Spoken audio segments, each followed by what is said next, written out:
Hello and welcome to Logic ERP. Subscribe to our YouTube channel and press the bell icon to stay updated with the latest videos. In this video, we will learn how to set a default price list for billing in Logic ERP. So let's get started. Head to the sale voucher configuration. Select the relevant billing series. Under Other Settings 1, click on the Other Settings option. Here, you will find an option labeled as Default Price List, which displays all the available price lists configured in the system. Simply select the desired price list from the drop-down list and set it as the default for billing. Once selected, don't forget to save the changes made. Now let's move to the Sale Bill window.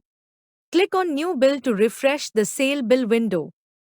As you can see, the price list is now automatically set to MRP by default. I hope this video was helpful. Thanks for watching. Like, share and subscribe.